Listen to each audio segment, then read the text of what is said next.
Isang hukay, isang asawa, at isang katotohanang mas malamig pa sa lupang tumatabon sa akin. Habang nilalamon ako ng dilim, naririnig ko ang halakhak ni Mateo at Sofia sa itaas. Ang asawa ko at ang matalik kong kaibigan nagdiriwang sa ibabaw ng aking libingan. Akala ko ba mahal nila ako? Bakit ang huling hininga ko ay naging puhunan nila sa yaman? Mabubuhay ba akong muli para maningil? Sawa na ako sa kanya, Sofia.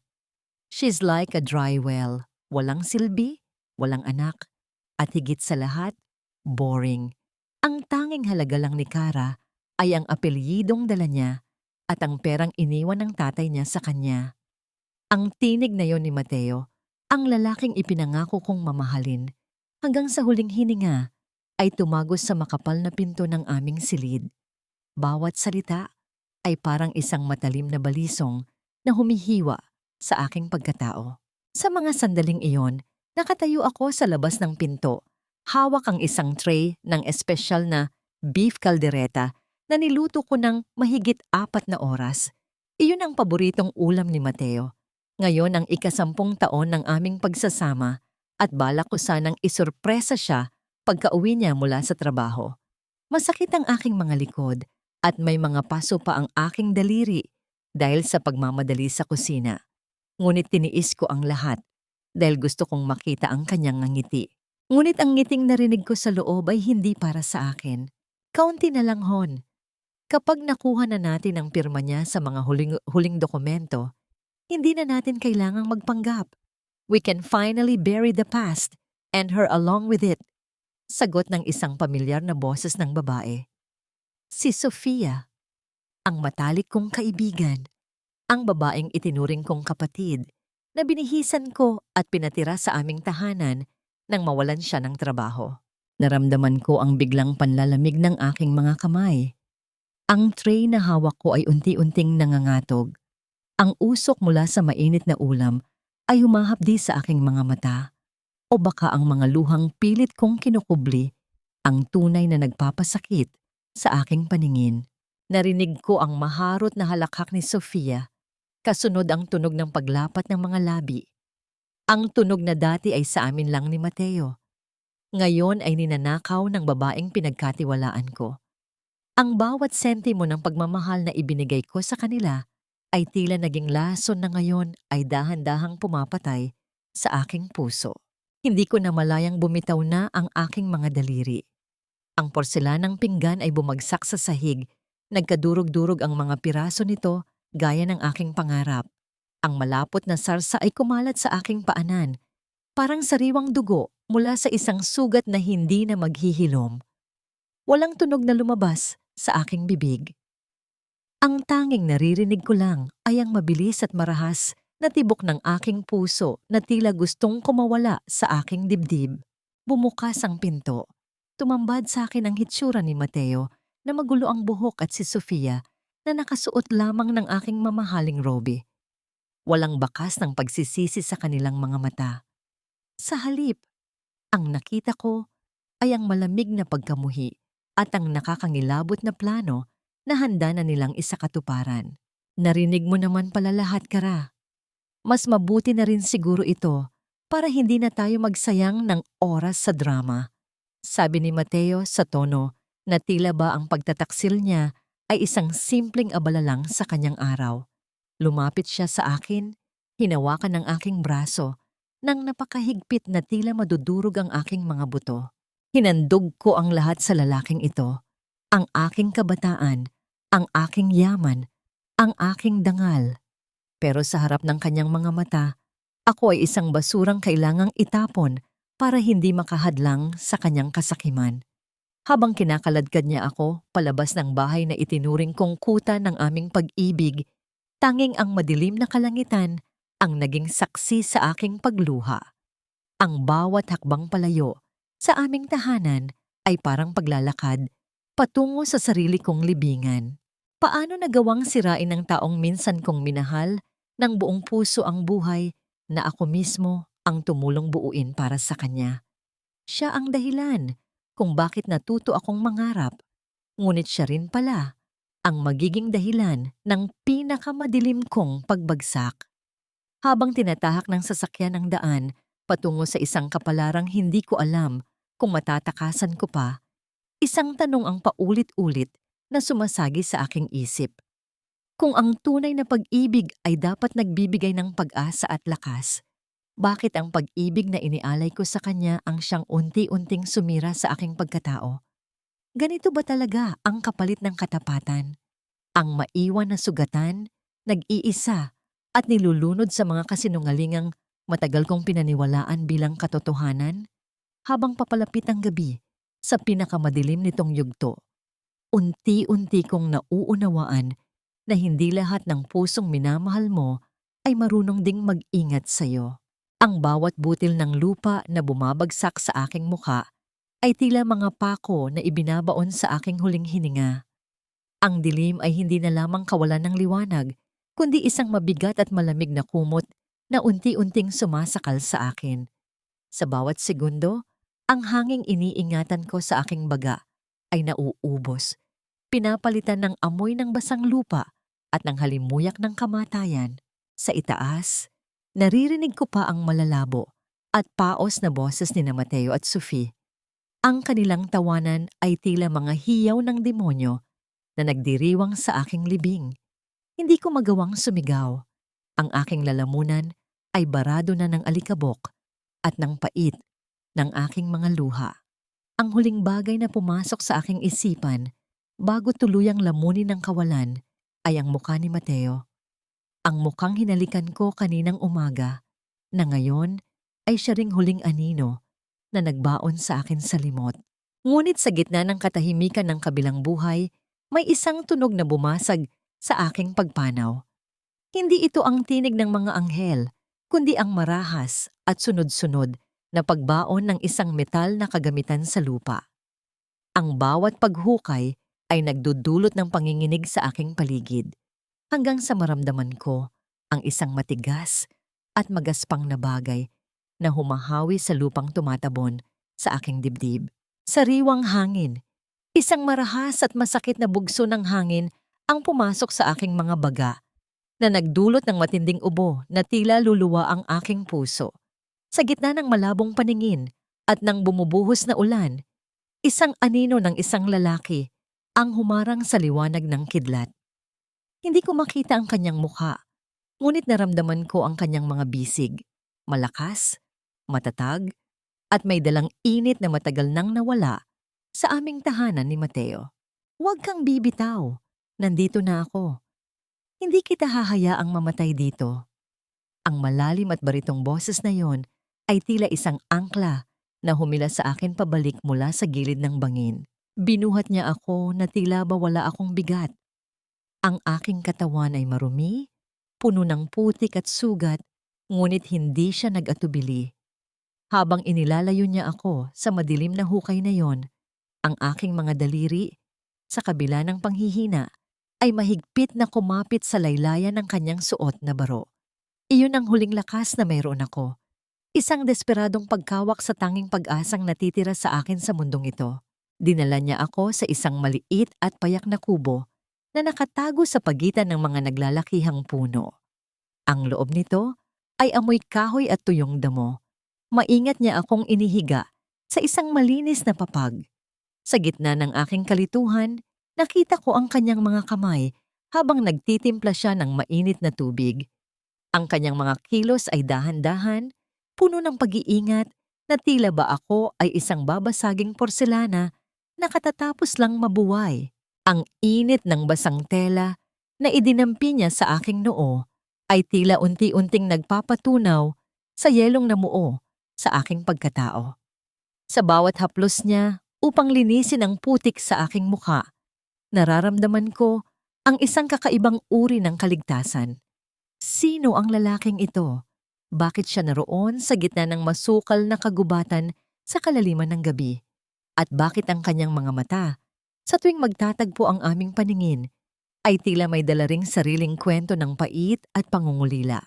Ilang oras ang lumipas bago ko mahanap ang lakas na ibuka ang aking mga labi. Ang bawat salita ay parang mga bubog na lumalabas sa aking tuyong kohong. Tumingin ako sa kanya, sa mga matang tila nakakita na ng lahat ng uri ng dilim sa mundo. At sa isang mahinang bulong ay nagtanong ako, "Sino? Sino ka? Bakit mo ako iniligtas?" Hindi siya agad sumagot. Tumingin siya sa labas, kung saan ang ulan ay patuloy na humahampas sa mga dahon bago muling ibinalik ang pansin sa akin. Ang kanyang ekspresyon ay nanatiling seryoso, ngunit may bahid ng isang malalim na pakikiramay. Ako si Leandro, at iniligtas kita dahil alam ko ang pakiramdam ng mabaon ng buhay habang ang mga taong pinagkatiwalaan mo ay nagtatawanan sa iyong itaas. Magpahinga ka na, Kara. Sa loob ng silid na ito, walang makakasakit sa iyo. Pumikit ako, hindi dahil sa antok, kundi dahil sa bigat ng katotohanang buhay pa ako. Ngunit sa likod ng aking mga talukap, ang imahe ng hukay at ang mukha ni na Mateo at Sofia ay mananatiling isang sariwang sugat. Buhay ako, oo. Pero ang tanong na bumabagabag sa akin ay kung kaya ko pa bang mabuhay ng may tiwala pagkatapos ng lahat ng ito. At ano ang tunay na motibo ni Leandro sa likod ng kanyang mga misteryosong mata. Ang amoy ng bagong saing na kanin at ang init na nagmumula sa isang maliit na kalan ay unti-unting gumigising sa aking namamanhid na mga pandama. Sa loob ng maliit na kubo ni Leandro, ang bawat segundo ay parang isang mabagal na pagtahi sa punit-punit kong pagkatao. Nakahiga pa rin ako sa papag, nakatitig sa kisameng gawa sa nipa, habang ang boses ng ulan sa labas ay tila isang malungkot na oyayi na nagpapaalala sa akin na hindi na ako bahagi ng mundong iniwan ko. Hindi ako makapagsalita. Ang bawat pagtatangka kong bumuo ng tunog ay tila binabara ng alikabok ng lupang pumatay sa akin noong isang gabi. Pinapanood ko si Leandro mula sa malayo. Ang kanyang mga kilos ay tahimik at may sistema. May dala siyang isang maliit na mangkok at ang usok na sumasayaw mula rito ay nagdadala ng amoy ng luya at malambot na kanin. Dahan-dahan siyang lumapit at umupo sa gilid ng aking higaan. Hindi siya nagsalita, ngunit ang kanyang mga mata ay tila nag-aanyaya ng isang kapayapaang matagal ko nang hindi nararamdaman. Kumuha siya ng isang kutsara ng lugaw, maingat itong hinihipan bago itinapat sa aking mga labi. Sa unang pagkakataon, naramdaman ko ang tunay na init. Hindi ang init ng galit o ang init ng lagnat, kundi ang init ng pagkalinga. Ang unang subo ng pagkaing iyon ay lasang kaligtasan. Isang payak na biyaya na nagpaalala sa akin na mayroon pang kabutihan sa kabila ng kalupitan ni na Mateo at Sofia. Kailangan mong kumain, Kara. Ang katawan mo ay maaaring gumaling sa gamot, pero ang kaluluwa mo ay kailangan ng lakas para lumaban. Ang sabi niya sa isang mahinahong tono habang inilalapag niya ang mangkok sa maliit na mesa. Nahagip ng aking paningin ang isang lumang litrato na bahagyang nakatago sa ilalim ng ilang mga libro. Isang babae ang naroon, nakangiti sa tabi ng isang mas batang Leandro. Nanigas ang aking buong katawan. Ang babaeng iyon, ang hugis ng kanyang mukha, ang paraan ng kanyang pagngiti, ay tila isang refleksyon ng sarili kong hitsura bago ako nilamon ng pait ng buhay. Sino siya? Bakit siya narito sa alaala ng lalaking nagligtas sa akin? Nais ko sanang magtanong, ngunit ang bigat ng aking mga talukap ay muling humila sa akin sa isang hindi mapayapang pag-idlip. Sa kalagitnaan ng gabi, ang katahimikan ng kubo ay binasag ng aking sariling hiyaw. Sa aking panaginip, ang lupa ay muling tumatabon sa akin, at ang mukha ni Mateo ay dahan-dahang nagiging isang bungo habang tinatawanan ang aking paghihirap. Nagising akong humihingal. Ang aking puso ay tila isang ibon na nagwawala sa loob ng hawla ng aking dibdib. Ang aking mga kamay ay nanginginig, at ang aking pawis ay malapot na dumidikit sa aking balat. Bago pa ako tuluyang lamunin ng takot, naramdaman ko ang dalawang malalakas na bisig na yumakap sa akin. Hindi ito ang yakap na may halong pagnanasa o kontrol. Ito ay isang yakap ng isang protektor. isang kuta na humaharang sa anumang bagyo. Ibinasandal ni Leandro ang aking ulo sa kanyang balikat at sa gitna ng kadiliman, narinig ko ang kanyang mahinang pagbulong. Nandito ako. Hindi ka nila mahahanap dito. Hayaang mong maging anino ka muna hanggang sa maging sapat na ang lakas mo para maging apoy. Sa bisig ni Leandro, sa unang pagkakataon, pagkatapos ng mahabang panahon, hinayaan ko ang aking sarili na umiyak ng walang tunog. Ang bawat patak ng aking luha ay tila naghuhugas sa pait ng nakaraan. Ngunit sa likod ng aking isipan, ang misteryosong litrato at ang tunay na pagkatao ng aking tagapagligtas ay nagsisimulang bumuo ng isang bagong tanong. Ligtas nga ba ako sa piling niya?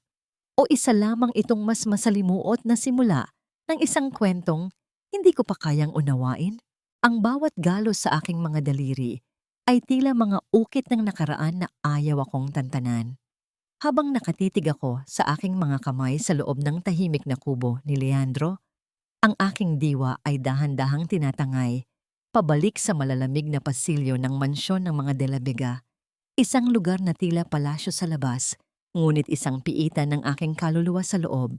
Naaalala ko ang boses ni Doña Leticia, ang aking biyenan, na kasing talim ng mga kristal na dekorasyon sa aming hapagkainan. Tuwing hapon, kailangan ko siyang ipagtimpla ng tsaa. Ang bawat paglapag ko ng tasa sa lamesa ay kailangang perpekto, walang tunog, walang kahit anong pagkakamali. Ngunit kahit gaano ko pagbutihin, palaging may kulang, palaging may mali. Hanggang kailan mo babalak paghintayin ang pamilyang ito, Kara?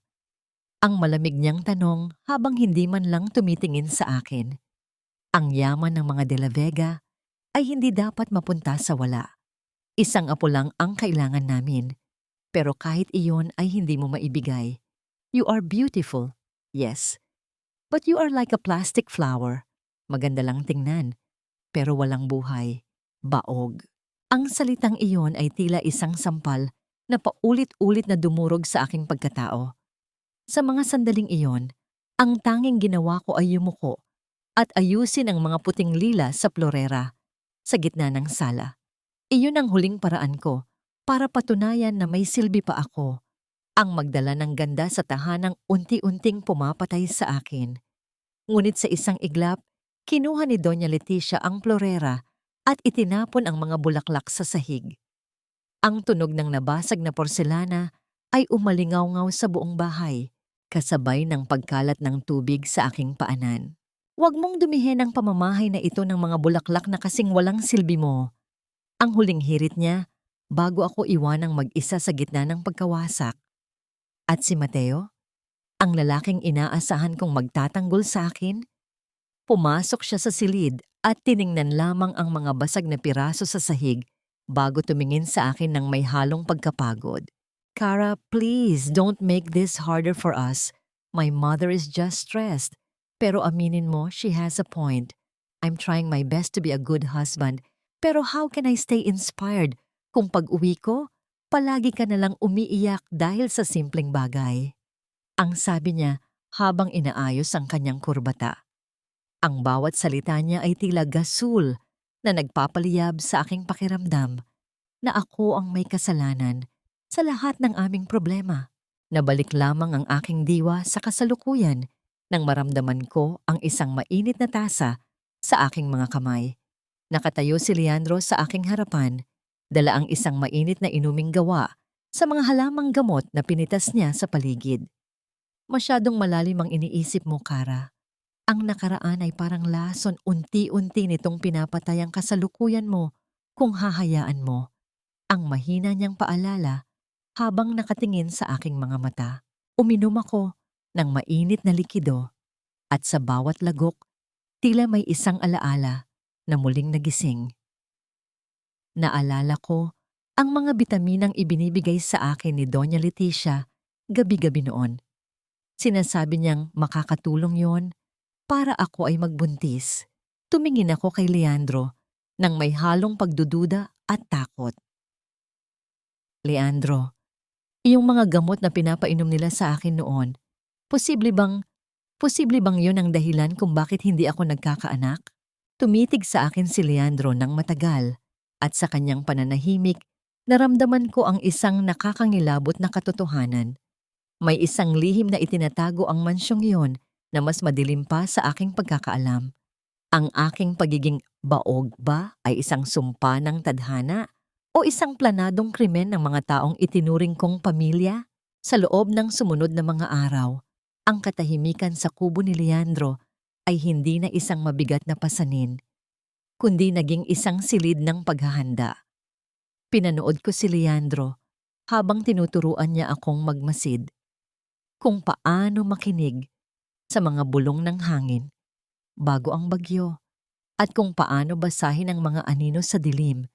Hindi lamang siya isang lalaking nagligtas sa akin mula sa hukay. Siya ay naging guro ng aking muling pagkasilang. Hindi sapat ang galit, Kara. Ang galit na walang plano ay parang apoy na susunog lang sa sarili mong bahay.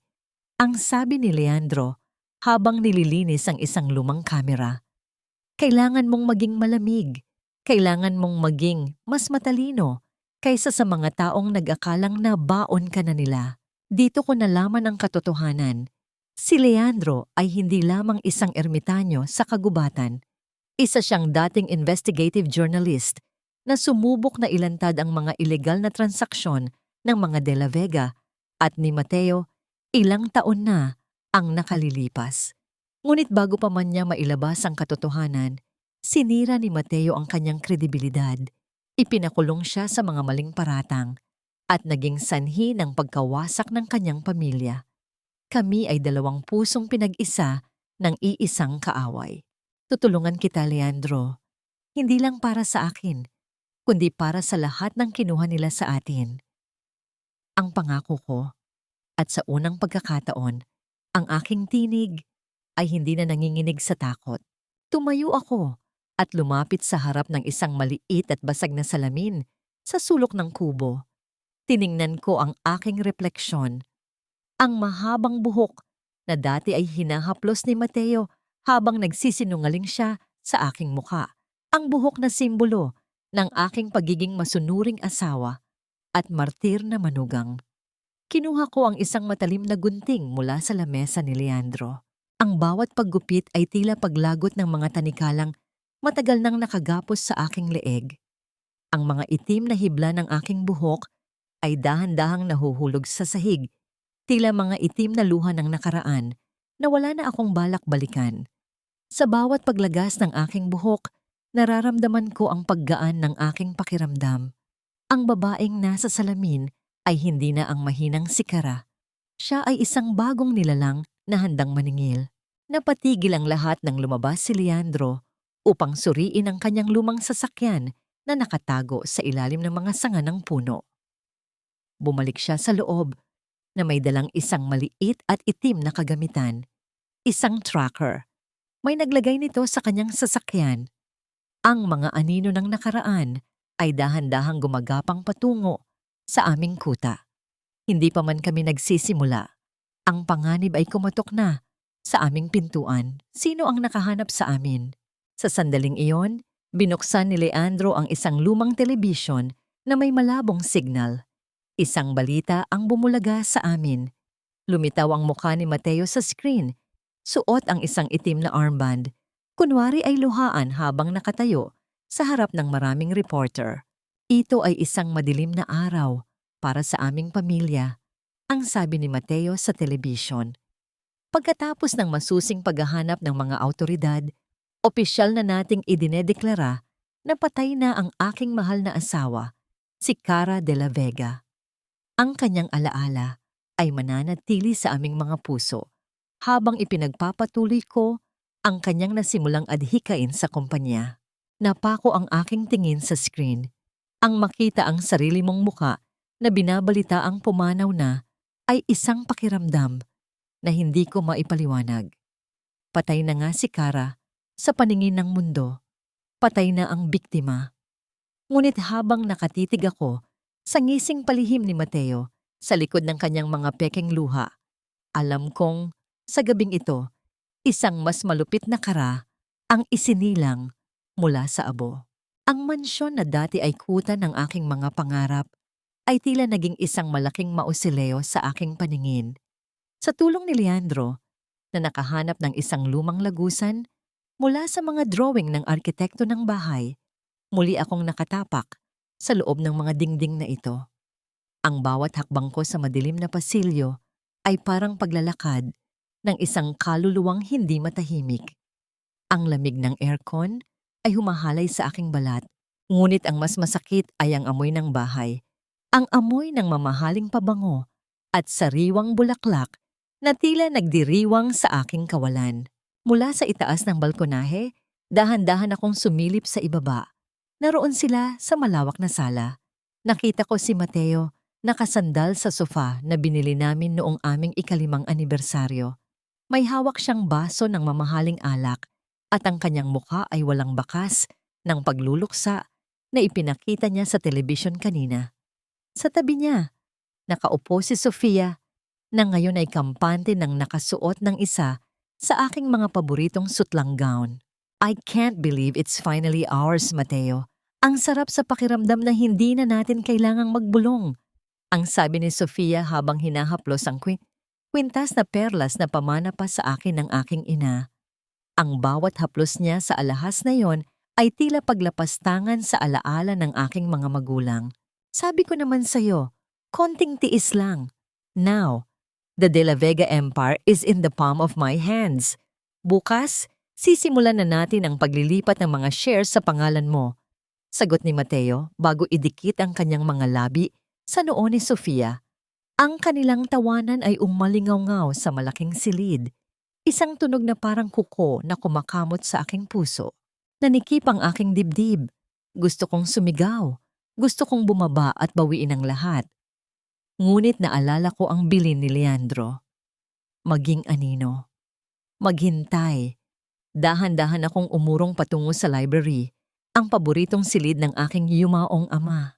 Sa gitna ng kadiliman, naramdaman ko ang pamilyar na amoy ng mga lumang libro at kahoy. Naroon ang malaking silya ni Papa. Ang upuang gawa sa mabigat na nara na sumisimbolo sa kanyang katapatan at sipag. Lumapit ako at dahan-dahang idinampi ang aking mga daliri sa sandalan nito. Ang magaspang ngunit matatag na tekstura ng kahoy ay tila nagbigay sa akin ng lakas.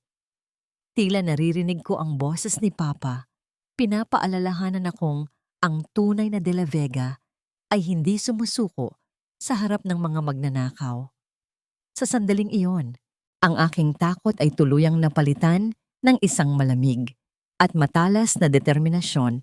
Ngunit ang katahimikan ng library ay biglang nabasag ng tunog ng mabibigat na yabag ng sapatos na papalapit sa pintuan.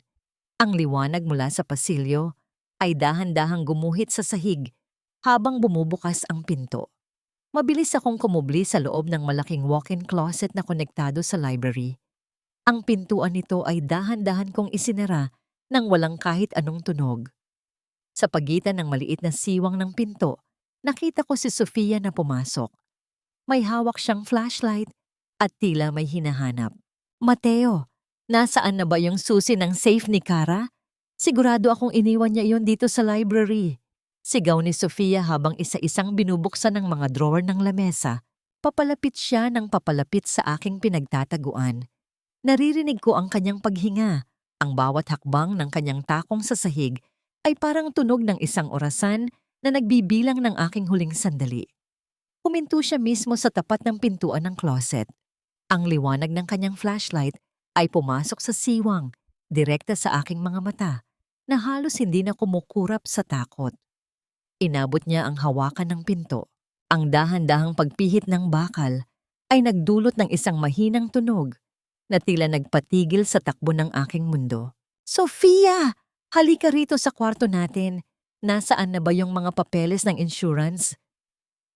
Ang malakas at iritadong boses ni Mateo mula sa pasilyo ay tila isang anghel na bumaba mula sa langit upang iligtas ako. Ang kamay ni Sofia na nakahawak na sa trangka ng pinto ng closet ay biglang bumitaw. Narinig ko ang kanyang malalim na buntong hininga ng pagkainis bago ang mahahalay na tunog ng kanyang mga takong na papalayo Sa kinaroroonan ko, nanatili akong nakatayo sa dilim. Ang aking likod ay nakasandal sa malalamig na damit na dati kong isinusuot. Ang bawat paghinga ko ay mabigat, puno ng pangamba at puot. Hindi sapat na magtago lang ako. Kung gusto nilang ituring akong patay, gagawin ko ang buhay nila na isang buhay na impyerno. Isang aninong hindi nila nakikita, ngunit palaging nararamdaman. Dahan-dahan akong lumabas sa closet nang masiguro kong wala na sila sa library. Sa ibabaw ng lamesa ni Papa, nakita ko ang isang bote ng aking paboritong pabango. Isang espesyal na timpla ng lavender at mga rosas na galing pa sa ibang bansa.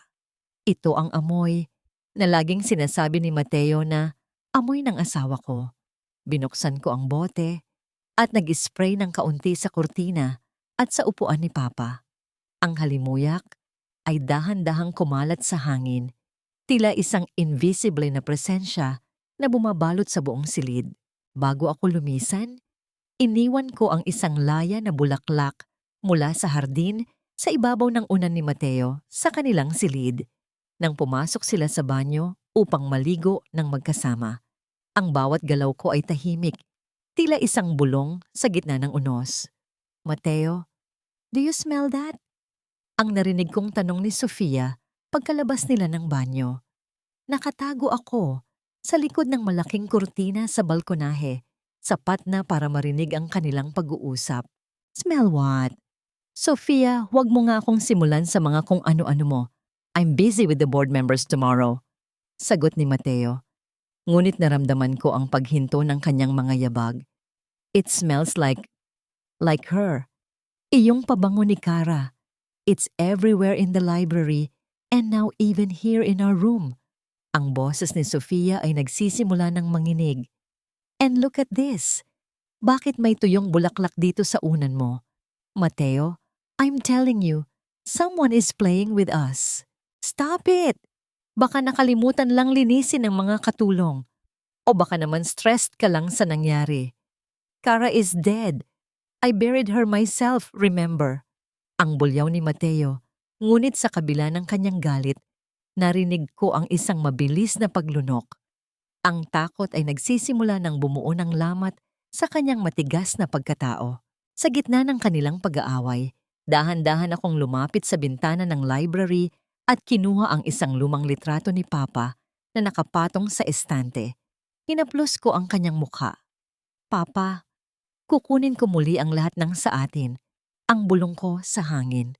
Ito ang aking golden moment. Ang pag-alam na sa kabila ng lahat ng dumi at putik na itinabon nila sa akin, ang dugo ng isang De La Vega ay nananatiling malinis at matapang. Ngunit may isang bagay na pumukaw sa aking pansin. Sa bawat pagbanggit ko sa pangalan ni Papa, nakikita ko ang labis na pagkabalisa ni Mateo. May higit pa ba siyang ginawa kay Papa bukod sa pag-agaw ng kumpanya? Bago ako tuluyang tumalon palabas ng bintana, patungo sa dilim ng gabi, nag-iwan ako ng isang maliit na piraso ng papel sa ibabaw ng lamesa sa sala. Isang simpleng sulat, ngunit sapat na upang hindi sila makatulog ng mahimbing habambuhay. Ang nakasulat doon sa pulang tinta ay, alam ko ang lalim ng hukay na hinukay mo, Mateo. Ngunit nakalimutan mong hindi lahat ng ibinabaon ay namamatay. Minsan, ang lupa ay nagiging duyan lamang para sa isang mas matinding paghihiganti.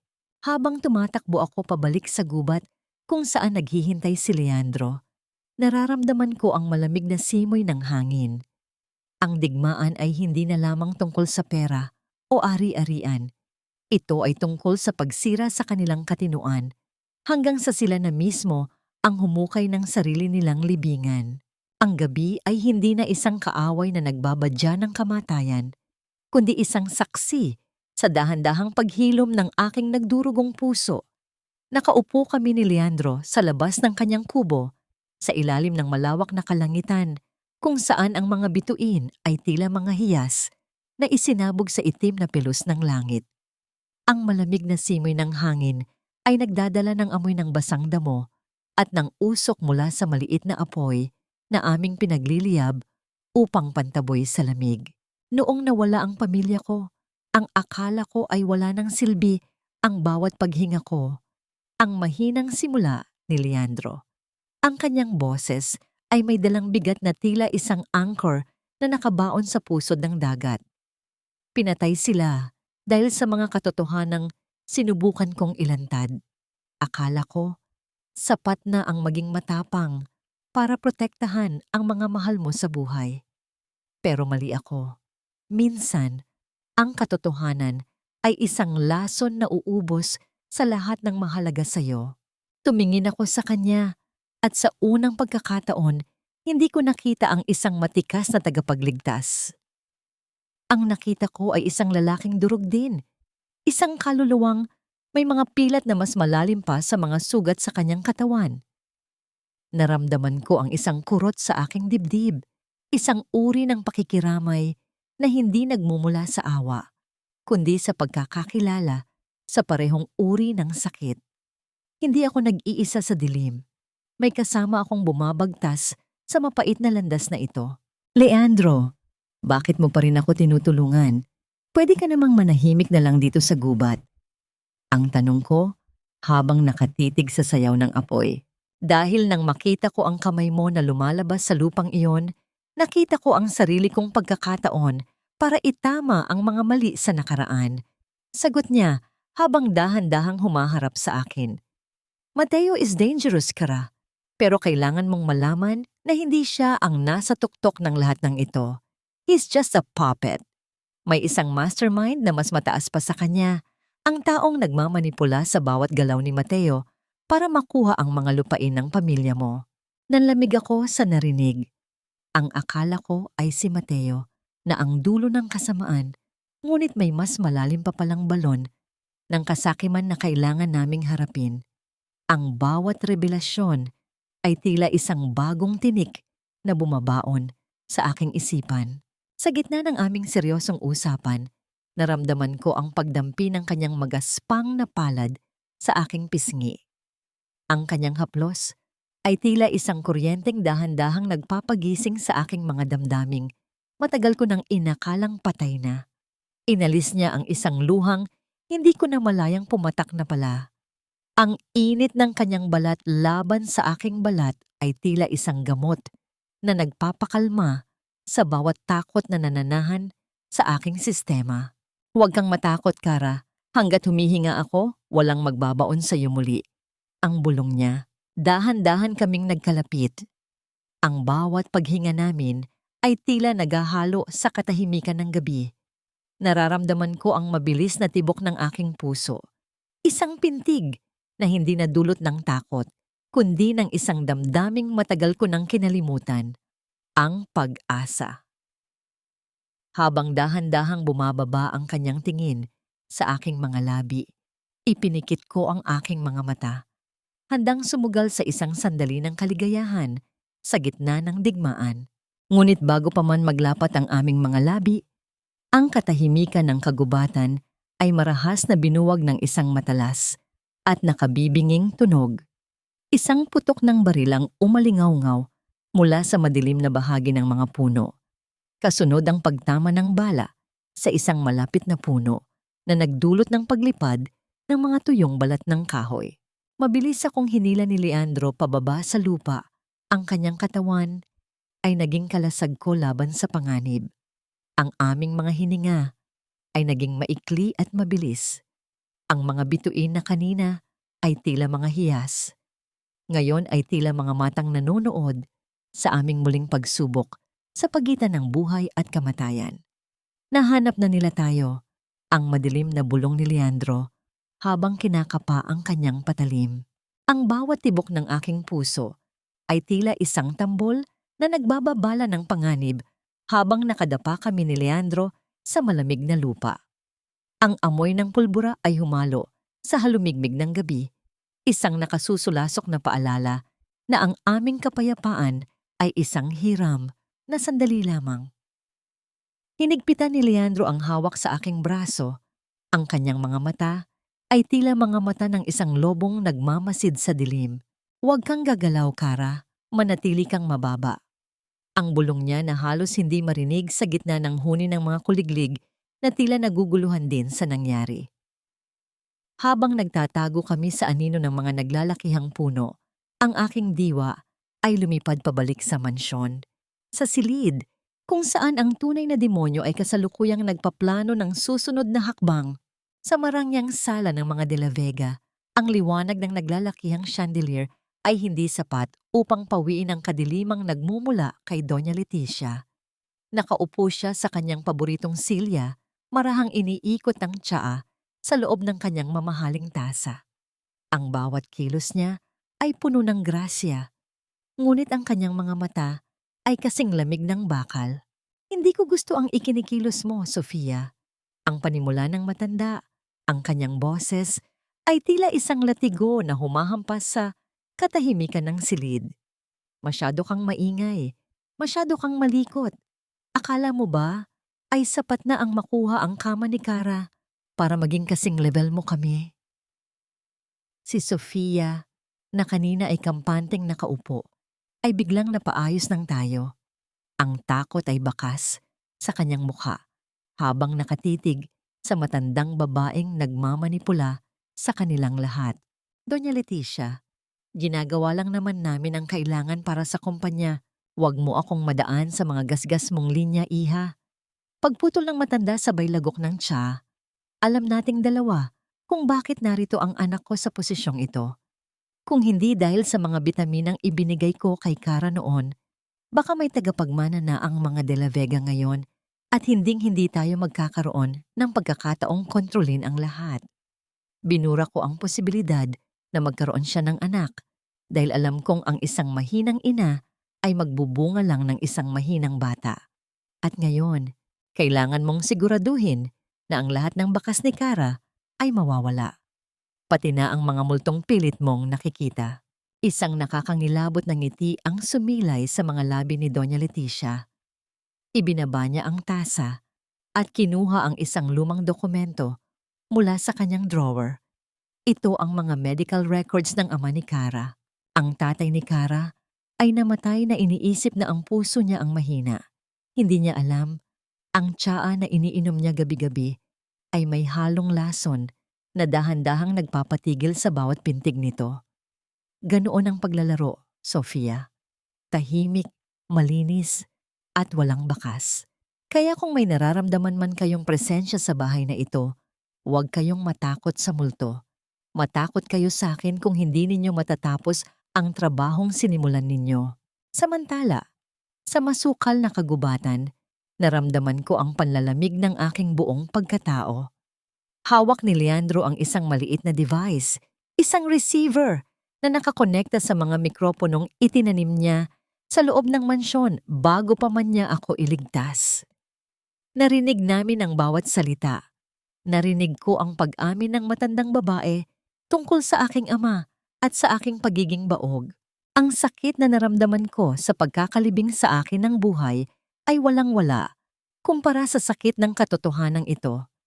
Pinatay nila si Papa. Pinatay nila ang aking pangarap na maging ina.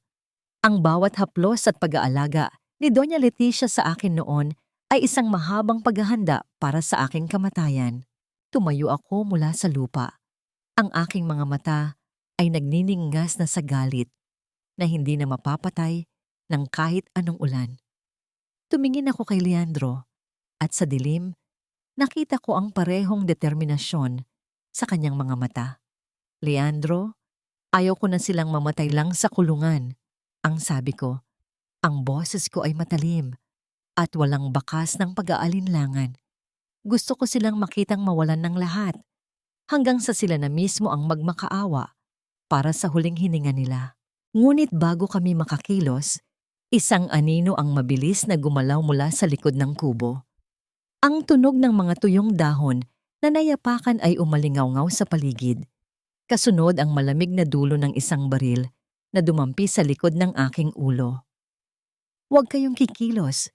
Isang boses ng lalaki ang bumasag sa katahimikan. Isang boses na hindi kay Mateo, kundi sa isang taong hindi ko inaasahan. Ang malamig na dulo ng bakal na nakadiin sa aking ulo ay tila isang hatol ng kamatayan Ngunit sa halip na takot, isang kakaibang kalmado ang bumalot sa akin. Sa gitna ng kadiliman, narinig ko ang mabilis na paghinga ng lalaking nasa likuran ko.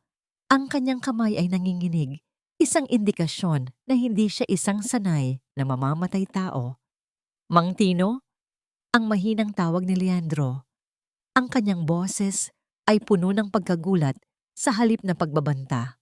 Dahan-dahan akong lumingon. Sa ilalim ng liwanag ng buwan, tumambad ang mukha ng isang matandang lalaki na ang balat ay kasing gasgas ng lupang kanyang sinasaka.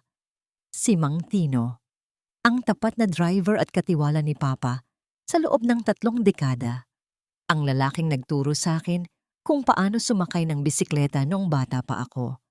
Ang kanyang mga mata ay nanlalaki sa sindak at ang baril na hawak niya ay dahan-dahang ibinaba hanggang sa lumaylay ito sa kanyang gilid.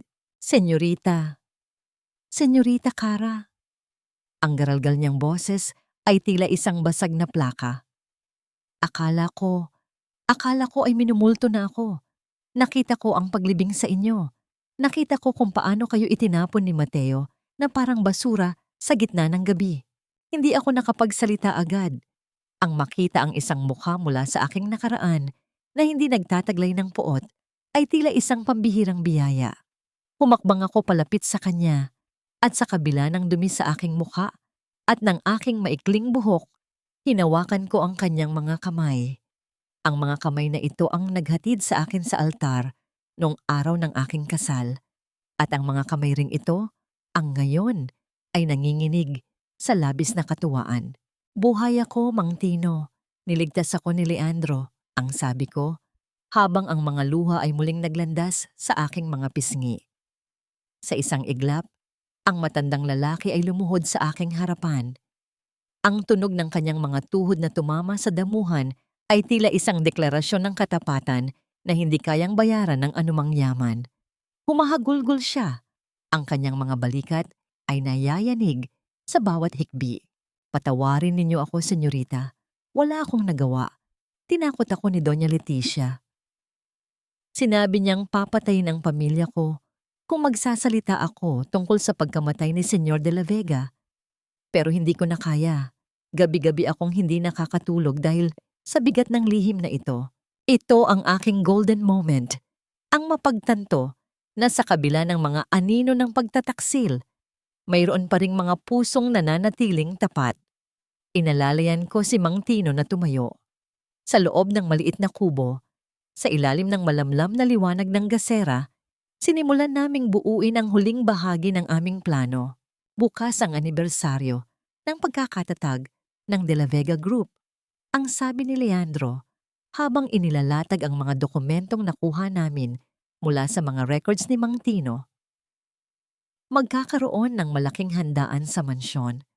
Lahat ng board members, ang press, at ang mga kaibigan ni Mateo ay nandoon. Iyon ang pinakamagandang pagkakataon. Gusto kong makita nila ang bawat ebidensya. Ang dagdag ko, ang aking tinig ay matatag at puno ng awtoridad. Ang record ng pagkakalaso ni Papa, ang mga dokumento ng pekeng transfer ng shares, at higit sa lahat, ang katotohanang buhay ako. Inabot ni Mang Tino ang isang maliit na susi mula sa kanyang bulsa. Ito ang susi sa safe na nakatago sa library, senyorita. Ang tunay na testamento ng inyong ama ay nandoon. Hindi kailanman nakuha yon ni na Mateo. Habang naghahanda kami, naramdaman ko ang bigat ng responsibilidad na pasan ko. Hindi na ito tungkol sa paghihiganti lamang. Ito ay tungkol sa pagbawi, sa dangal na sinubukan nilang ibaon sa lupa. Ngunit sa likod ng aking isipan, may isang maliit na pangamba na hindi ko maalis. Mayroon bang nakakita kay Mang Tino nang pumunta siya rito? May traidor ba sa mga taong inaakala naming kakampi? Tumingin ako kay Leandro na kasalukuyang nagkakarga ng kanyang kagamitan. Ang bawat kilos niya ay may dalang pangako ng proteksyon. Ngunit alam kong bukas, sa sandaling humarap ako sa mga kaaway, ako na ang kailangang maging sarili kong kalasag. Bukas, ang bulong ko sa sarili habang nakatingin sa madilim na abot tanaw.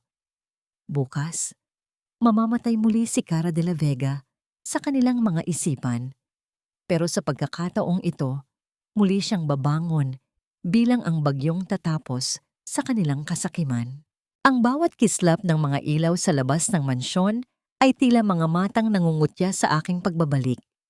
Ang dating tahanan na puno ng alaala ay nababalot ngayon ng musika ng biolin at piano, mga tunog na malumanay, ngunit para sa akin ay tila mga hiyaw ng kaplastikan. Ngayong gabi ang selebrasyon ng ika-50 taon ng De La Vega Group, isang gabi na dapat ay puno ng pasasalamat, ngunit naging entablado ng mga magnanakaw. Nakatayo ako sa gitna ng maraming tao, suot ang isang pilak na maskara na bumabalot sa kalahati ng aking mukha. Ang aking suot na itim na gown ay tila isang baluti, matikas at hindi madaling mapansin sa gitna ng mga naglalakihang hiya ng mga bisita. Sa bawat paghakbang ko sa loob ng malawak na ballroom, nararamdaman ko ang kakaibang bigat sa aking dibdib. Ang bawat dekorasyon, ang bawat disenyo ng bulaklak ay ako ang pumili noong nakaraang taon. Ngunit ngayon, turingan nila ay isa na lamang akong alaala na dapat ibaon sa limot. Ang ganda ng party na ito, hindi ba? Sayang lang at wala na si Cara para makita ang tagumpay ni Mateo. Ang narinig kong bulong ng isang sosyaladang kakilala namin habang naglalakad ako sa tabi nila. True, pero aminin natin, mas bagay si Mateo at Sofia. Mas may aura ng power couple. Sagot naman ng isa pa. Kasunod ang tunog ng pagbabanggaan ng kanilang mga kristal na baso na naglikha ng isang mahinang kalantog sa hangin. Nanigas ang aking panga. Ang bawat salita nila ay tila mga langgam na kumakagat sa aking balat. Nakita ko si Mateo sa gitna ng entablado. Suot ang kanyang pinakamagandang tuxedo. May hawak siyang mikropono at ang kanyang mukha ay puno ng pekeng kababaang loob. Sa tabi niya ay naroon si Doña Leticia, nakangiti ng matamis habang kumakaway sa mga board members. Tonight is not just about business. It is about legacy. Ang malakas na pahayag ni Mateo. Kahit wala na ang aking asawa, ang kanyang espiritu ay nananatili sa bawat desisyong ginagawa ko para sa kumpanyang ito. Ang bawat palakpakan ng mga tao ay tila mga sampal sa aking mukha. Ang bawat hiyaw ng paghanga ay tila mga pako na muling nagbabaon sa akin sa hukay. Ngunit hindi ako papayag na matapos ang gabing ito nang ganoon lang. Dahan-dahan akong lumapit sa buffet table, sinusubukang iwasan ang mga matang maaaring makakilala sa akin. Isang lalaking nakasuot ng uniforme ng waiter ang dumaan sa aking tabi. Sa isang mabilis at maingat na galaw, naramdaman ko ang paglapat ng isang malamig na metal sa aking palad, isang susi. Tiningnan ko ang lalaki at sa kabila ng kanyang disguise, nakita ko ang mga mata ni Leandro. Isang tipid na tanguan ang naging hudyat na handa na ang lahat. Naglakad ako patungo sa isang madilim na pasilyo na patungo sa hardin, kung saan alam kong laging pumupunta si Sofia para magpahinga mula sa ingay ng tao. At hindi nga ako nagkamali. Naroon siya, nakasandal sa pader, humihitit ng sigarilyo, habang tinitingnan ang kanyang sarili sa isang maliit na salamin. Ang perlas na kwintas ni Mama ay nakalawit sa kanyang leeg, tila isang tropeo ng kanyang pagkapanalo. Ang bawat hakbang ko sa damuhan ay hindi naglikha ng anumang tunog. Tila ako ay isang tunay na aninong bumangon mula sa lupa. Huminto ako ilang dipa mula sa kanya. Ang hangin ay biglang lumamig at ang mga kuliglig ay tila biglang nanahimik sa aking paligid. Bagay sa iyo ang kwintas na yan, Sofia. Pero alam nating dalawa na ang mga perlas ay nagdidilim kapag isinuot ng isang magnanakaw. Ang mahinang sabi ko, ang aking boses ay malamig at puno ng awtoridad na tila galing sa ilalim ng lupa. Napatalon si Sofia sa gulat. Ang kanyang sigarilyo ay nalaglag sa damuhan at ang usok nito ay dahan-dahang napawis sa hangin. Lumingon siya sa akin, ang kanyang mga mata ay nanlalaki sa takot habang tinitingnan ang aking masked na mukha. Sino ka? Anong ginagawa mo rito? This is a private property. Ang sigaw niya, ngunit bakas ang panginginig sa kanyang boses. Dahan-dahan kung itinaas ang aking mga kamay at hinawakan ang gilid ng aking maskara. Ang bawat segundo ng paghila ko sa pilak na takip ay tila isang walang katapusang paghihintay. Sa ilalim ng malamlam na liwanag ng buwan, unti-unting lumitaw ang aking mukha, ang mga matang puno ng apoy, ang mga labing hindi na marunong ngumiti ng huwad. Hindi mo ba nakikilala ang matalik mong kaibigan, Sofia? O baka naman masyadong malalim ang lupang itinabon ninyo, kaya akala mo ay hindi na ako makakaahon? Ang mukha ni Sofia ay biglang nawalan ng kulay. Tila lahat ng dugo sa kanyang katawan ay bumaba sa kanyang paanan. Ang kanyang mga labi ay nangatog at ang salamin na hawak niya ay dahan-dahang nadulas sa kanyang mga daliri hanggang sa tumama ito sa sahig. Nagkadurog-durog ang bawat piraso nito sa katahimikan ng gabi. Kekara? Ang tanging lumabas sa kanyang bibig. Isang bulong na puno ng sindak at kawalang paniniwala. Ang bawat piraso ng basag na salamin sa paanan ni Sofia ay tila sumasalamin sa kanyang nagkakadurog-durog na katinuan. Nanatili siyang nakatayo, hindi makagalaw, habang ang kanyang paghinga ay naging mabilis at gulo-gulo, tila isang hayop na nasukote sa isang bitag. Ang kanyang balat, na kanina ay pinakinang ng mamahaling kolorete, ay naging maputla na parang abo. Multo. Hindi ito maaari. Patay ka na, Kara. Nakita ko. Nakita ko kung paano ka itinapon sa lupa. Ang gumaralgal na boses ni Sofia, habang ang kanyang mga kamay ay pilit na kumakapit sa kanyang dibdib. Tila ba sinusubukan niyang pigilan ang kanyang puso sa pagtalon palabas. Humakbang ako palapit sa kanya. Dahan-dahan, ninanamnam ang bawat sandali ng kanyang pagdurusa. Ang tunog ng aking mga sapatos sa semento ay tila isang hatol na paulit-ulit na umaalingaw-ngaw sa gabi. Hindi ko siya tiningnan ng may galit. Tiningnan ko siya ng may matinding pait at panghahamak. Ang lupa ay hindi tumatanggap ng mga taong may katarungang kailangang ipaglaban, Sofia. Ang mahina kong sabi, ang aking boses ay nanunuot sa lamig ng hangin. Kumusta ang higaan ko? Masarap ba ang tulog mo sa silid na kinuha mo? Masarap ba ang pakiramdam na isuot ang mga perlas ng nanay ko habang ang iyong mga kamay ay puno pa ng putik mula sa aking libingan? Inabot ko ang aking kamay at dahan-dahang hinawakan ang kwintas na perlas na nasa kanyang leeg. Naramdaman ko ang panginginig ng kanyang balat sa ilalim ng aking mga daliri. Napasinghap siya, ang kanyang mga mata ay nanlalaki sa sindak.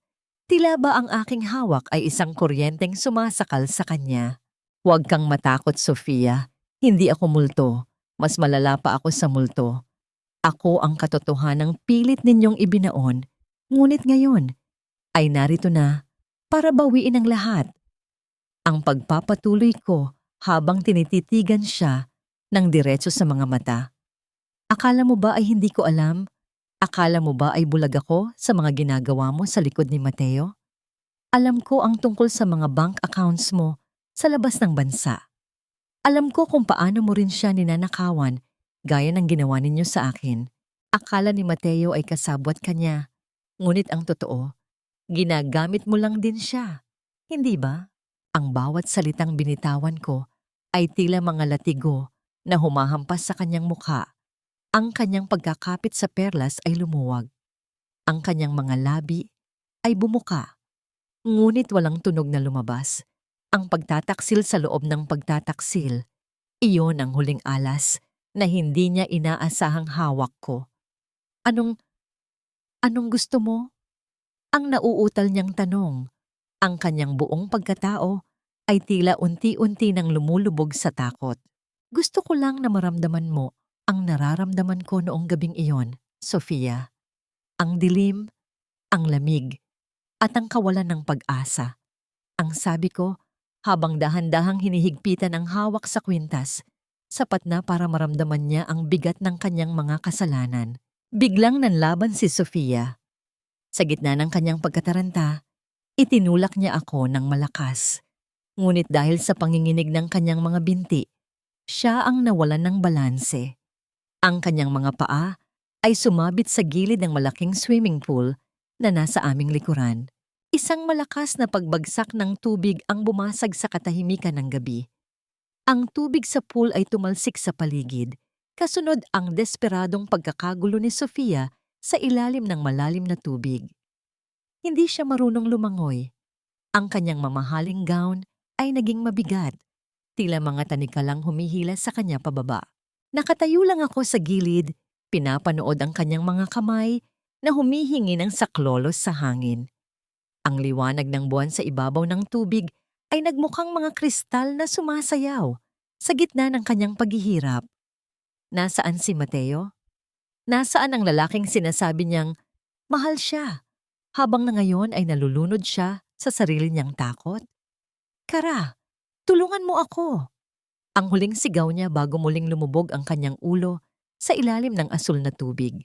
Hindi ko na hinintay na makita ang huling pagpihit ni Sofia sa loob ng malalim na tubig. Alam kong may mga lifeguard na nakabantay sa paligid at ang kanyang kamatayan ay hindi dapat magmula sa aking mga kamay, kundi sa sarili niyang takot. Iniwan ko ang gilid ng pool habang ang tunog ng pagbagsak ng tubig ay dahan-dahang humuhupa sa aking likuran. Tumuloy ako sa pinakapuso ng mansyon, ang boardroom, kung saan nagtitipon ang mga pinakamakapangyarihang tao sa industriya. Ang bawat hakbang ko sa makapal na alpombra ay tila isang pagbilang ng oras para sa pagbagsak ng kahariang itinayo sa kasinungalingan. Sa loob, naririnig ko ang boses ni Mateo. Punong-puno ito ng kumpiyansa, ang bawat salita niya ay tila isang matagumpay na kanta. Sa pagsasama ng aming kumpanya at ng mga dayuhang mamumuhunan, hindi lamang lalago ang yaman ng mga De La Vega.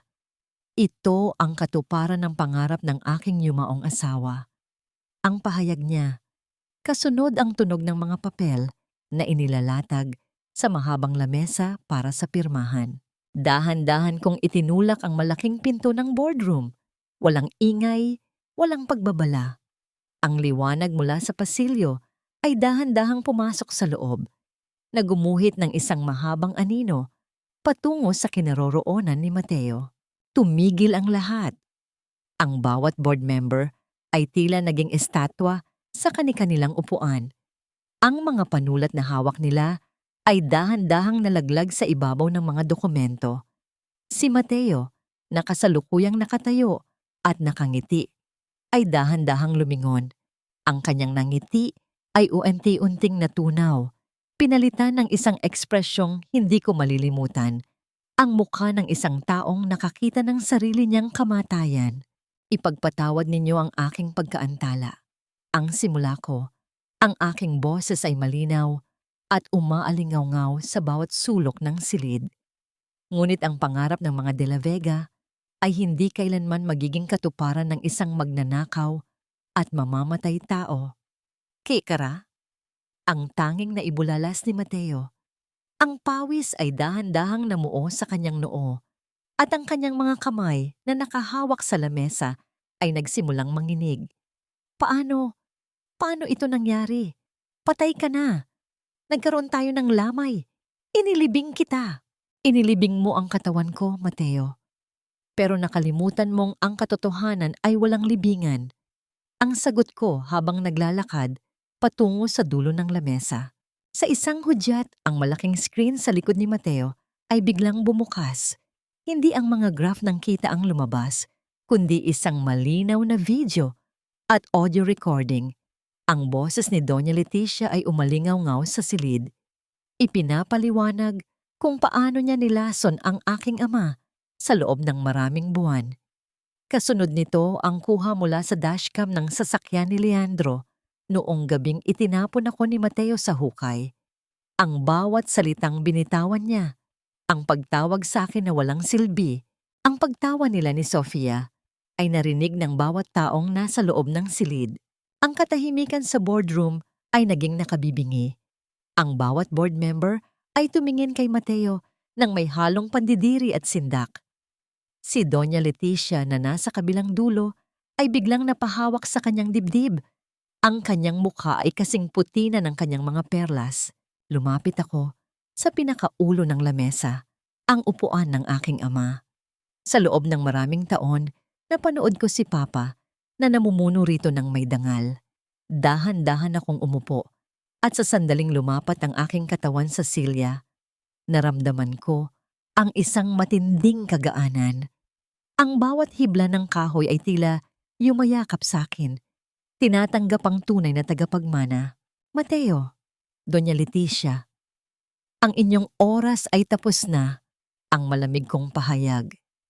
Ang bawat sentimong ninakaw ninyo, ang bawat buhay na kinuha ninyo, ay may katumbas na kabayaran ngayong araw. Biglang nagkagulo sa labas ng pinto. Ang tunog ng mabibigat na sapatos ng mga pulis ay papalapit na.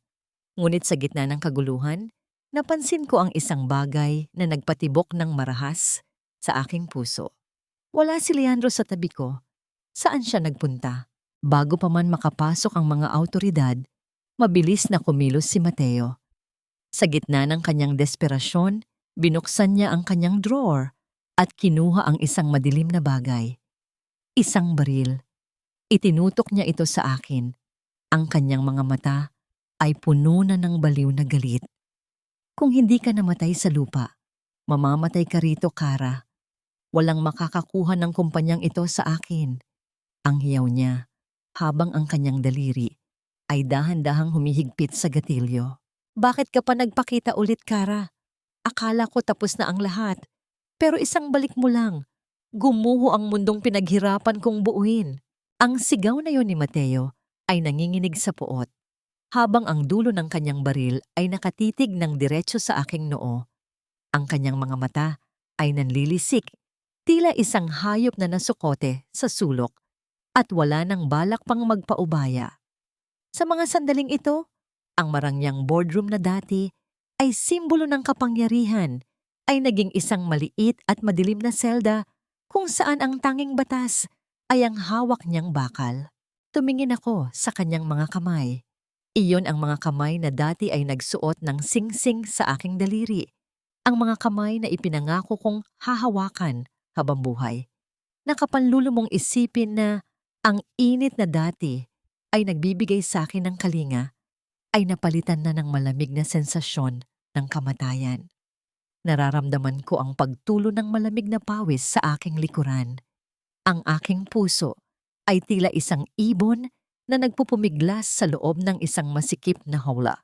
Bawat pintig ay masakit at mabilis. Tila binibilang ang mga natitirang segundo ng aking hininga. Mateo, ibaba mo ang baril na yan. Wala ka nang matatakasan. Narito na ang mga pulis.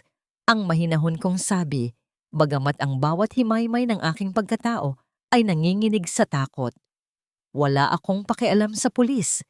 Kung kailangan kong mabulok sa impyerno, sisiguraduhin kong kasama kita.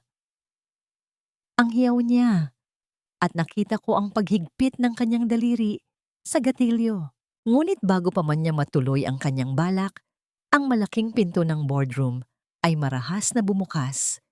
Hindi ang mga pulis ang unang pumasok, kundi si Leandro. Hingal na hingal siya. Ang kanyang mga mata ay nag-aapoy sa galit at proteksyon. Mabilis siyang humarang sa pagitan namin ni Mateo. Ang kanyang katawan ay naging isang pader na handang tumanggap ng anumang bala para sa akin. Bitawan mo ang baril, Mateo. Tapos na ang laro mo. Ang malamig na utos ni Leandro. Leandro, ang journalist na hindi mamatay-mamatay. Ang pangungutya ni Mateo, bagamat bakas ang takot sa kanyang tinig. Anong akala mo? Ikaw ang bida rito. Ikaw at ang pamilya mong nawala dahil sa pakikialam ninyo sa amin. Sa kabilang dulo ng lamesa, nakita ko ang pagbabago sa mukha ni Doña Leticia. Ang matanda na kanina ay tila nawawalan ng malay ay biglang tumayo. Ang kanyang mga mata ay nakapako kay Leandro. Isang nakakangilabot na ngiti ang sumilay sa kanyang mga labi. Hindi niyo ba alam? Ang boses ng matanda ay tila isang bulong ng ahas. Si Leandro ay hindi lang basta nagligtas sa iyo, Kara.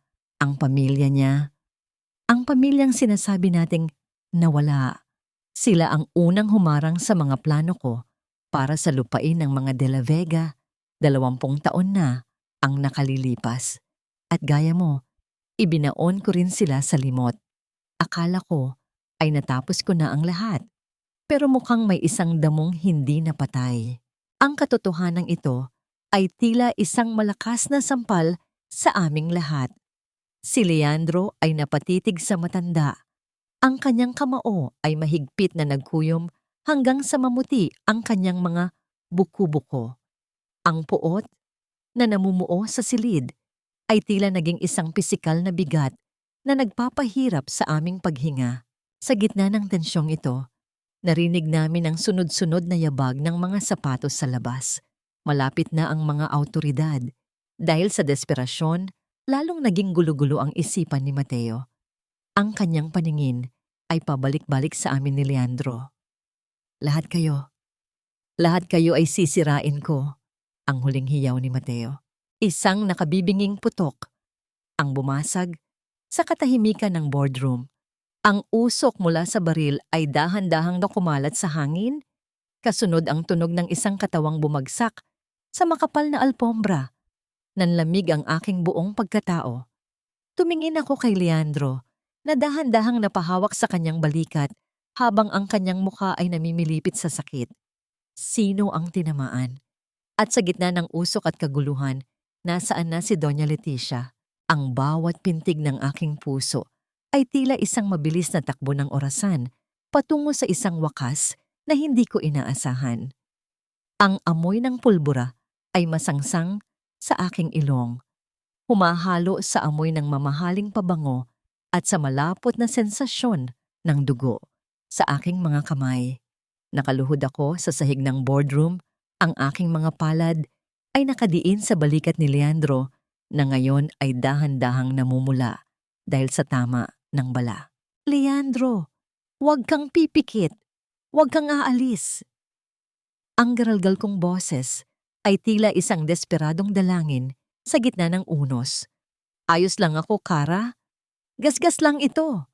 Ang mahina niyang sagot, ngunit bakas ang panginginig sa kanyang mga labi, habang ang kanyang mukha ay nawawalan na ng kulay.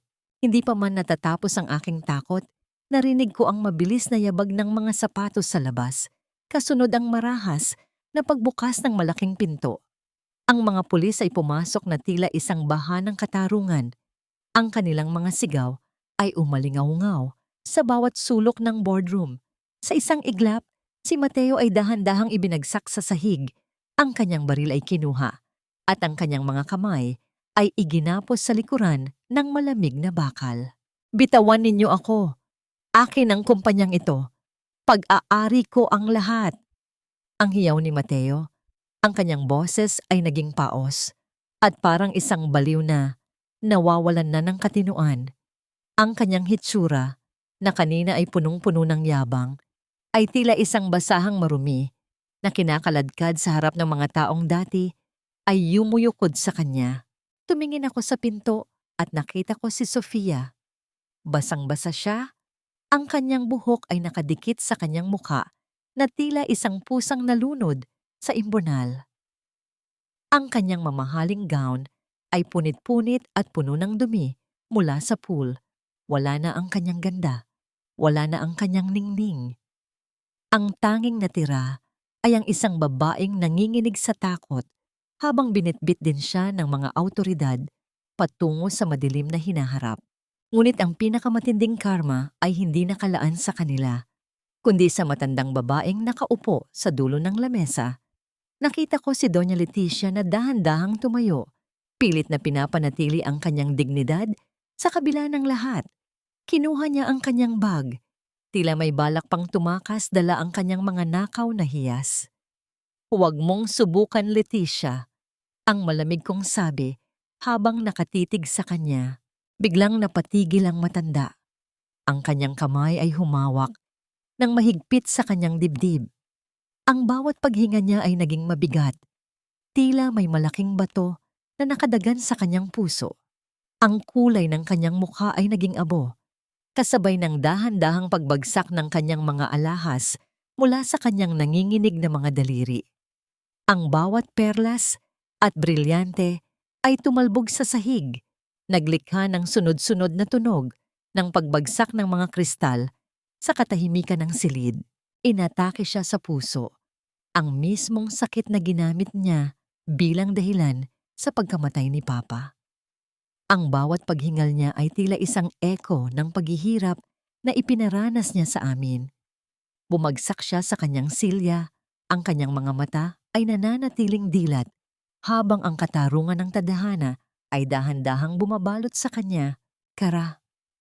Ang mahinang tawag ni Mateo mula sa sahig. Tumingin siya sa akin. Ang kanyang mga mata ay puno ng pakiusap. Patawarin mo ako. Mahal kita, Kara. Please don't do this. Lumapit ako sa kanya, dahan-dahan, hanggang sa magtagpo ang aming mga mata. Walang galit sa aking paningin, tanging isang malalim at malamig na kawalan ng pakiramdam. Ang pag-ibig ay hindi pumapatay, Mateo. Ang pag-ibig ay hindi nagbabaon sa lupa. Ang mahina kong tugon. Hindi kailangan ng katarungan ang patawad ng isang taong hindi marunong magmahal. Tinalikuran ko siya habang naririnig ko ang tunog ng pagkaladkad sa kanya palabas ng boardroom. Ang bawat hakbang ko palayo sa kanya ay parang paghila ng huling hibla ng aking pait. Nilapitan ko si Leandro na ngayon ay inaalalayan na niya mga paramedics. Hinawakan ko ang kanyang kamay at sa gitna ng bawat sugat at dugo, naramdaman ko ang isang matinding kagaanan. Ang laban ay tapos na. Ang hukay na inilaan nila para sa akin ay sila na ang nilalamon ngayon. Habang ang mga siren ng pulis ay dahan-dahang lumalayo, naramdaman ko ang pagod na bumabalot sa aking katawan. Ngunit kasama nito ang isang kapayapaang matagal ko nang inakalang nabaon na rin sa lupa. Ang bawat tunog ng paghampas ng hangin sa mga puno ng akasya ay tila isang mahinahong paalala na ang bagyo ay tuluyan ng lumipas. Nakatayo ako sa harap ng puntod ni Papa, kung saan ang puting marmol ay kumikinang sa ilalim ng sikat ng umaga. Ang amoy ng basang damo at sariwang lupa ay narito pa rin.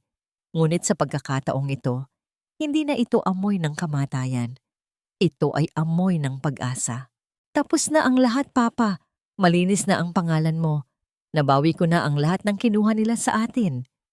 Ang mahina kong bulong habang dahan-dahang inilalapag ang isang kumpol ng mga puting lila sa ibabaw ng kanyang himlayan.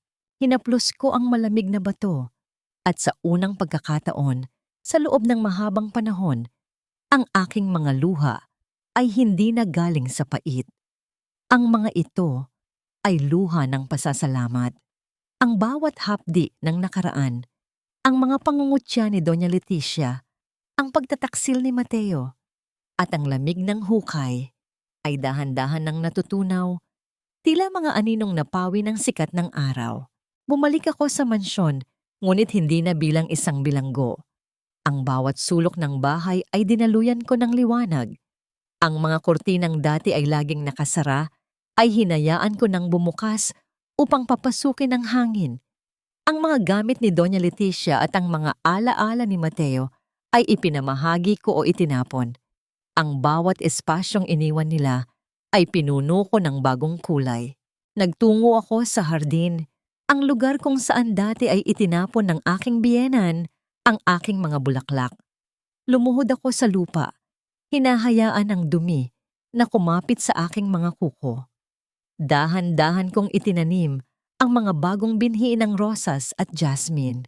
Ang bawat pagbaon ko ng buto sa lupa ay tila isang panata na mula sa lupang ito na sinubukang kumitil sa aking buhay. Sisibol ang isang bagong ganda na walang sino man ang makakasira muli. Ito ang aking golden moment, ang mapagtanto na ang tunay na paghilom ay hindi nagsisimula sa paglimot, kundi sa pagtatanim ng bagong pag-asa sa gitna ng mga sugat. Pinanood ko si Leandro mula sa malayo. Nakatayo siya malapit sa balkonahe. Ang kanyang braso ay may benda pa, ngunit ang kanyang tindig ay matatag na. Ang aming mga mata ay nagtagpo at sa katahimikan ng pagitan namin, nararamdaman ko ang isang kuryenteng higit pa sa pasasalamat. May isang pag-ibig na dahan-dahang namumukadkad, isang pag-ibig na hindi nangangailangan ng mga engrandeng pangako, kundi ng mga tahimik na gawa ng pagprotekta. Mukhang magiging maganda ang hardin na yan, Kara. Ang sabi niya habang dahan-dahang lumalapit sa akin.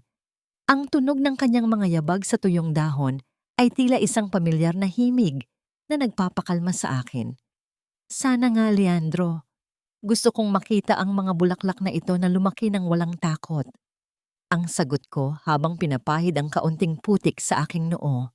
Ngunit ng gabing iyon, habang ang buwan ay muling sumisikat sa itaas ng mansyon, nakaramdam ako ng isang kakaibang lungkot. Pagpunta ko sa silid na tinutuluyan ni Leandro, tumambad sa akin ang isang bakanteng higaan. Ang kumot ay maayos na nakatiklop at sa ibabaw ng lamesa ay may nakapatong na isang piraso ng papel. Dahan-dahan kong kinuha ang sulat at sa bawat salitang nakasulat sa sulat kamay ni Leandro, tila may isang bahagi ng aking puso ang muling kinukurot ng takot. Tara, nakita ko nang ligtas ka na. Ang misyon ko ay tapos na. Hindi ako kabilang sa mundong ito ng mga mansyon at kumpanya. Ang aninong tulad ko ay baka madilim lang ang dala sa liwanag na mayroon ka ngayon. Aalis na ako para hanapin ang sarili kong kapayapaan. Huwag mo na akong habulin. Nanigas ako sa aking kinatatayuan. Ang sulat ay dahan-dahang nalaglag mula sa aking mga daliri. Tila isang laya na dahon sa gitna ng taglagas. Akala ko ba ay tapos na ang lahat? Bakit sa sandaling nahanap ko na ang aking katarungan, ang tanging taong gustong makasama ko sa aking tagumpay, ay kusang lumalayo? Hahabulin ko ba siya sa gitna ng dilim o hahayaan ko na lang siyang maging isa na namang alaala na nabaon sa aking nakaraan? Ang bawat salitang nakasulat sa kapirasong papel na yon ay tila mga butil ng yelo na dumidikit sa aking balat. Ang katahimikan ng mansyon na kanina ay tila kapayapaan ay biglang naging isang nakalulunod na kawalan. Hawak ko ang sulat ni Leandro habang ang aking mga daliri ay dahan-dahang nanginginig. Ang bawat paghinga ko ay naging mabigat. Tila ba ang hanging nilalanghap ko ay unti-unti nang nauubos sa loob ng malaking silid na ito. Hindi ko hinayaang lumipas ang isa pang minuto ng pag-aalinlangan. Kinuha ko ang aking mga susi at mabilis na lumabas ng bahay. Ang mahinang ugong ng makina ng sasakyan ay nagsilbing musika sa aking pagmamadali habang tinatahak ko ang madilim na kalsada patungo sa masukal na kagubatan. Ang bawat ilaw na nadadaanan ko ay tila mga mabilis na guhit ng liwanag na nagpapaalala sa akin na ang oras ay hindi naghihintay. Nang makarating ako sa dulo ng kalsada, iniwan ko ang sasakyan at nagsimulang tumakbo sa gitna ng mga puno. Ang bawat yabag ng aking mga paa sa tuyong damo at mga sanga ay naglikha ng malutong na tunog na umaalingaw-ngaw sa katahimikan ng gabi. Ang simoy ng hangin ay humahampas sa aking muka, dala ang amoy ng basang lupa at mga ligaw na bulaklak. Hindi ako tumigil hanggang sa matanaw ko ang maliit na liwanag ng gasera mula sa kubo ni Leandro. Naroon siya, nakatayo sa labas, nakatingin sa malayo, habang ang usok mula sa kanyang maliit na siga ay dahan-dahang sumasayaw sa hangin. Ang kanyang hitsura ay punong-puno ng pag-iisa, tila isang aninong ayaw nang magpakita sa mundo. Bakit mo ako iniwan, Leandro? Ang boses ko ay garalgal, puno ng hapo at pait. Akala ko ba ay magkasama nating haharapin ang bagong bukas? Pagkatapos ng lahat ng ginawa natin, aalis ka na lang nang walang paalam. Dahan-dahan siyang lumingon sa akin.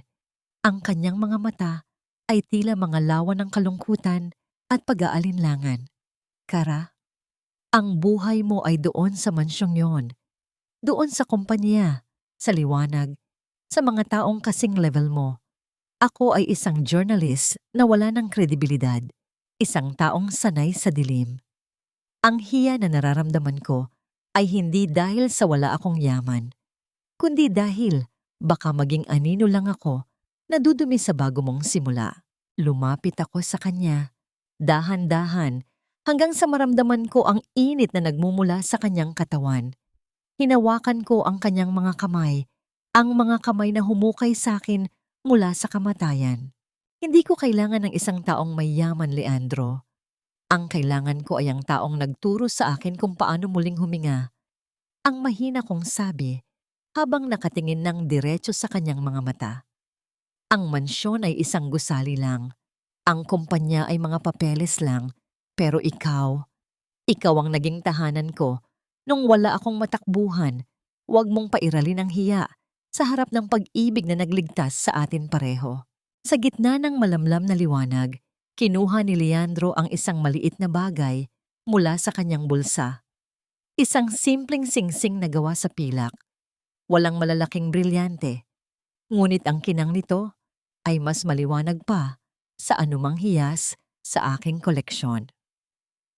Dahan-dahan niyang isinuot ito sa aking daliri. Naramdaman ko ang pagdampi ng kanyang magaspang na balat sa aking palad.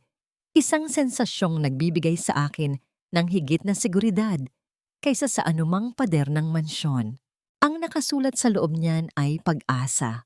Ang bulong niya, ang kanyang boses ay puno na ng pagsuko at pagtanggap. Dahil ikaw ang pag-asang hindi ko inaasahang darating sa buhay ko. Dahan-dahan kaming nagkalapit hanggang sa maglapat ang aming mga labi. Ang halik na yon ay hindi puno ng pagnanasa, kundi ng isang matinding pangako, isang panata ng dalawang linhomang dumaan sa apoy at dumi, ngunit nananatiling buo. Nararamdaman ko ang mabilis na tibok ng kanyang puso laban sa aking dibdib. Isang ritmo na tila nagsasabing hindi na kami kailanman magiging mag-isa. Tumingin kami sa abot-tanaw, kung saan ang unang sikat ng araw ay dahan-dahang gumuguhit ng kulay rosas at ginto sa kalangitan. Ang mga ibon ay nagsisimula ng humuni, isang masayang himig na bumabati sa bagong araw. Leandro, handa na akong magsimulang muli. Ang sabi ko habang nakasandal ang aking ulo sa kanyang balikat. Hindi bilang biktima, hindi bilang tagapagmana, kundi bilang isang babaeng marunong nang magmahal sa sarili niya at sayo. Habang ang liwanag ng umaga ay dahan-dahang lumalamon sa mga anino ng gabi, alam kong ang kabanata ng pait ay tuluyan ng natapos. Ang aming kwento ay hindi nagsimula sa isang fairy tale, kundi sa isang madilim na hukay. Ngunit dahil doon, natutunan naming pahalagahan ang bawat hininga, ang bawat haplos, at ang bawat pagkakataong mabuhay ng may katarungan at tunay na pag-ibig. Isang taon na ang lumipas mula nang ang pangalang Cara de la Vega ay muling bumangon mula sa alabok at kasinungalingan. Nakatayo ako sa harap ng malaking gate ng mansyon, ngunit hindi na ito ang palasyong puno ng takot na dati kong kinamumuhian. Sa itaas ng arko, nakasabit ang isang bagong karatula na gawa sa kahoy. Bahay Pag-asa, Foundation for Women and Children. Ang mansyong ito, na dati ay saksi sa aking paghihirap, ay isa na ngayong kuta para sa mga kababaihang dumaan din sa dilim ng pang-aabuso at pagtataksil. Ang bawat pasilyo na dati ay malamig at tahimik ay napuno na ng tawanan ng mga bata at ng mga boses ng mga babaeng dahan-dahan nang bumubuo ng kanilang mga pangarap. Ang mga kristal na dekorasyon ay pinalitan ko ng mga likhang sining na gawa ng mga survivor, mga painting na puno ng kulay at buhay. Ang bawat sulok ng bahay ay dinaluyan ng sariwang hangin na tila tuluyan ng nilinis ang amoy ng lason at puot na iniwan ni na Mateo at Doña Leticia. Naglakad ako patungo sa hardin, kung saan ang mga rosas at jasmine na itinanim ko noon ay namumukadkad na ngayon ng buong giting. Ang halimuyak ng mga bulaklak ay humahalo sa amoy ng mainit na kape mula sa balkonahe. Doon, nakita ko si Leandro. Nakaupo siya sa isang tumba-tumba. Hawak ang isang maliit na sanggol na mahimbing na natutulog sa kanyang mga bisig. Ang aming anak, si Gabriel, isang himala na hindi ko inakalang darating sa aking buhay pagkatapos ng lahat ng ginawa nila sa aking katawan.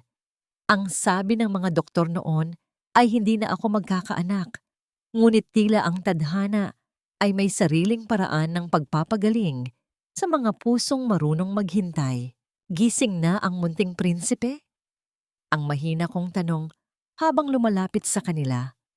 Ang tunog ng aking mga yabag sa damuhan ay sapat na upang mapalingon si Leandro sa akin ng may pinakamagandang ngiti na nakita ko sa buong mundo. Kakatulog lang niya, Kara. Mukhang nakuha niya ang pagiging matapang mo. Ayaw bumitaw sa daliri ko. Ang sagot ni Leandro, ang boses niya ay puno ng lambot na malayo sa baritong tinig na nagligtas sa akin sa gubat. Naupo ako sa tabi niya at isinandal ang aking ulo sa kanyang balikat. Sa katahimikan ng hapon, dumaan sa aking isipan ang balita tungkol sa mga taong sumira sa akin. Si Mateo at Sofia ay nabubulok na sa loob ng malamig na selda, patuloy na nag-aaway at nagsisisi sa gitna ng kanilang kawalan. Si Doña Leticia naman ay tuluyan ng pumanaw sa ospital. Ang kanyang huling sandali ay puno ng pangungulila sa yaman na hindi naman niya nadala sa kabilang buhay. Hindi ako masaya sa sinapit nila, ngunit may kapayapaang dulot ang malaman na ang katarungan ay dumarating sa takdang panahon. Leandro, minsan iniisip ko kung hindi ba ako nahulog sa hukay na yon. Makikilala ba kita? Ang tanong ko habang nakatingin sa dahan-dahang paglubog ng araw. Ang bawat pait na dinaanan natin, Kara, ay mga abulang na nagpataba sa lupang kinatatayuan natin ngayon. Ang sagot niya sabay haplos sa aking buhok. Ang pag-ibig ay hindi laging madali, pero ang tunay na pag-ibig ay ang pananatili sa tabi mo kahit ang buong mundo ay nakatalikod na. Hinigpitan ko ang hawak sa kanyang kamay.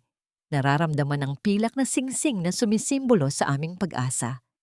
Napagtanto ko na ang aking kwento ay hindi tungkol sa paghihiganti, kundi tungkol sa muling pagtukla sa sariling halaga.